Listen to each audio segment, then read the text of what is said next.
এখানে কখন এলে?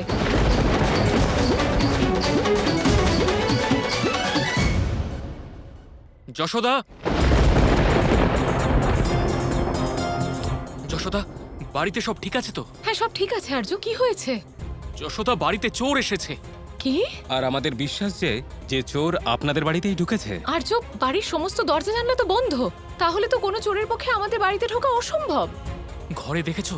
হ্যাঁ আর্য, ঘরে বাচ্চারা আছে। চলো আরেকবার দেখে নি। নিশ্চয়ই, আসুন আমার সাথে, আসুন। দেখুন আর্য, এখানে তো শুধু বাচ্চারা আছে।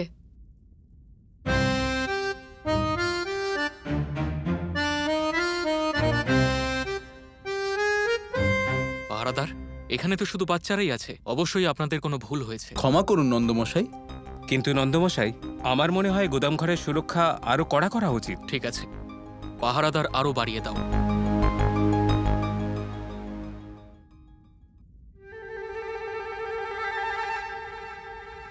তোমাদের দুষ্টুমি ধরা পড়েছে।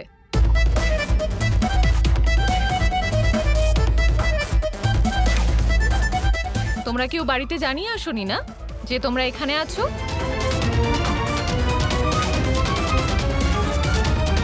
কোনো ব্যাপার না, আমি একটুও বকবো না।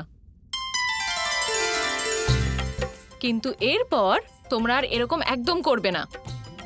ঠিক আছে কাকিমা। আচ্ছা ঠিক আছে, আজ রাতে তোমরা সবাই এখানেই থাকো। আমি তোমাদের বাড়িতে খবর পাঠিয়ে দেবো যে তোমরা সবাই এখানে আছো। কিন্তু এরপর বাড়িতে কখনো কাউকে না বলে কেবল এখানেই নয়, তোমরা কোথাও যাবে না, বুঝলে? ঠিক আছে কাকিমা। কে জানে কি ধরনের চোর ঘোরাফেরা করছে আমাদের গোকুলে। আমাদের সবাইকে সাবধানে থাকতে হবে। ঠিক আছে, খেলা করো।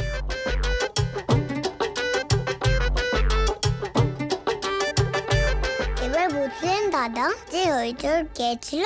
তাহলে তোমরা তিনজনেই সেই চোর? সুদামা, তুমিও? ভালো হয়েছে যে আমি ধরতে পারিনি তোমাদের, না হলে খুব মারতাম আমি। আচ্ছা, তাহলে স্বপ্নে আমায় মারবে? চুপ করে বদমাশ মেয়ে, আমাকে না জিজ্ঞেস করে না কিছু বলে তোমরা এত বড় খেলা খেললে। আর আমি এখানে ভাবছিলাম যে সেই গুদাম ঘরে কে আবার চুরি করতে ঢুকেছে। আমরা কি করে জানতাম যে বিষয়টা এরম হয়ে যাবে? আমরা তো শুধু গুদাম ঘরটা খুঁজতে গেছিলাম, চুরি করতে যাইনি। পাহারাদাররা আমাদের চোর ভেবে ফেলেছে আর আমরা বিপদে পড়ে গেছি, কিন্তু কৃষ্ণ আমাদের সবাইকে বাঁচিয়েছে। ভাই, এইবার কি করতে হবে? এবার আমরা গুদাম ঘর খুঁজে পেয়েছি, এবার গিয়ে শুধু চুরি করতে হবে। কিন্তু তুমি শুনতে পেলে না ভাই যে বাবা প্রহরীর সংখ্যা বাড়িয়ে দিয়েছে? কিন্তু আপনি এটা দেখেননি যে আমাদের দল কি করতে পারে? সেইটা তো ঠিক ভাই।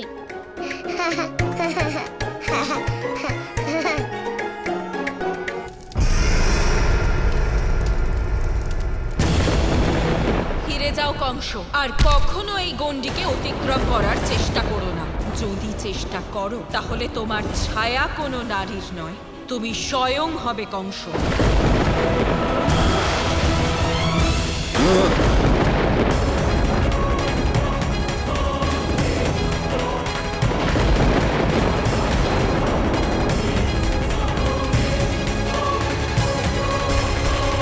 এক মুহূর্তের জন্য যদি আমি চোখ বন্ধ করি তো আমি ওর মায়া জালে আটকে যাই।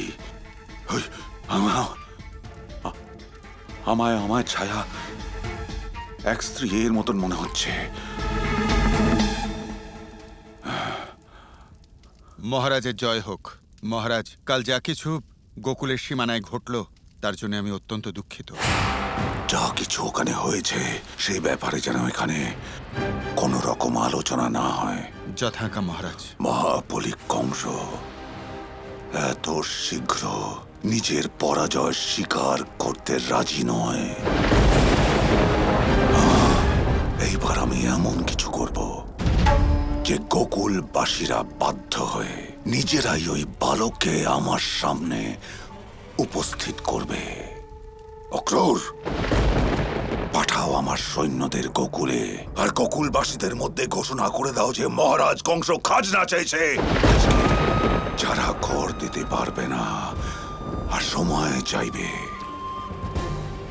তাদের শুধু বলে দিও যে যারা আজ কর দিতে পারবে না, তাহলে তাদের কাল দ্বিগুণ কর দিতে হবে। তারপর কংসের আক্রোশ থেকে বাঁচার জন্য ওরা বাধ্য হয়ে ওই দৈব বালককে আমার হাতে দিতেই হবে আমার হাতে ওই বালককে।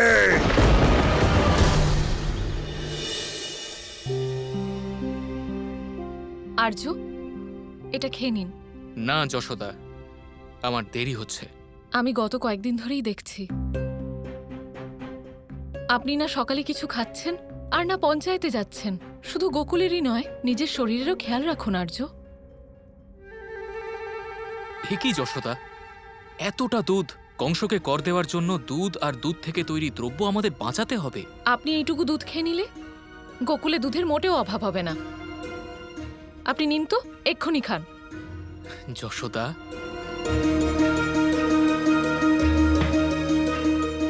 আমি তোমার ভালোবাসা বুঝতে পারছি, কিন্তু আজ আমার দুধ খাওয়ার ইচ্ছে নেই। শুনুন, আপনি যদি দুধ না খেতে চান তাহলে এই ফলটা খেয়ে নিন। তাই খান। সত্যিই আমার ইচ্ছে করছে না।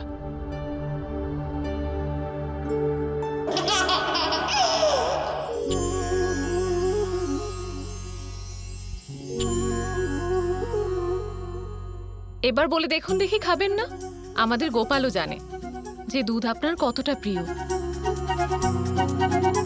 এবার যখন আমার দুলাল চাইছে, তাহলে আজকে তো দুধ খেতেই হবে।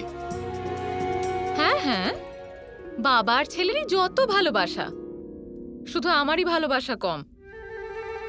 দুধ শুধু আমারই নয়, আমাদের গোপালেরও খুব পছন্দ। কি গোপাল, এই নাও, খেয়ে নাও।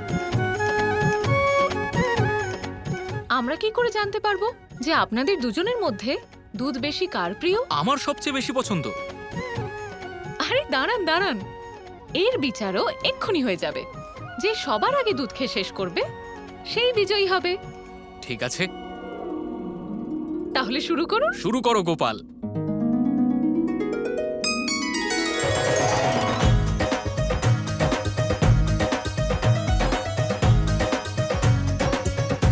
আরে বাহ!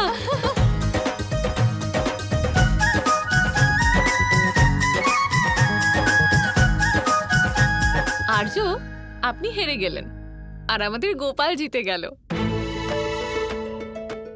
দেখলে দিদি, প্রমাণ হয়ে গেল তো যে আমাদের গোপাল দুধ খেতে বেশি ভালোবাসে।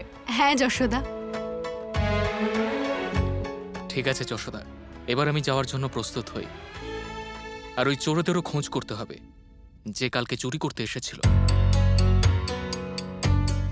ওদের ধরা পড়া খুবই জরুরি। চোর ধরা পড়বে আর্য, আপনি নিশ্চিন্তে থাকুন। আচ্ছা, এইটা বলুন তো যে পঞ্চায়েত আজ কখন বসবে?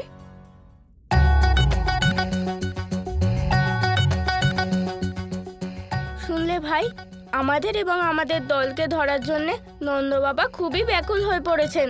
হ্যাঁ দাদা। বাবা আমাদের ধরে নেওয়ার আগে আমাদের পরিকল্পনা পরিবর্তন করতে হবে। গুদাম ঘর থেকে যেন কোনো কিছুই কংস মামার কাছে না পৌঁছয়। চিন্তা করবেন না দাদা, কংস মামা গোকুল থেকে কিছুই পাবে না। আমি আছি তো। তোমার এই আমি আছি তো শুনলেই আমি বিপদে পড়ি। তো তুমি নিশ্চিত আমি কোনো বিপদে পড়বো না এইবার? কোনো বিপদ হবে না দাদা। চলুন এবার গোদাম ঘরে যাওয়া যাক। দলের বাকিরা হয়তো পৌঁছে গেছে।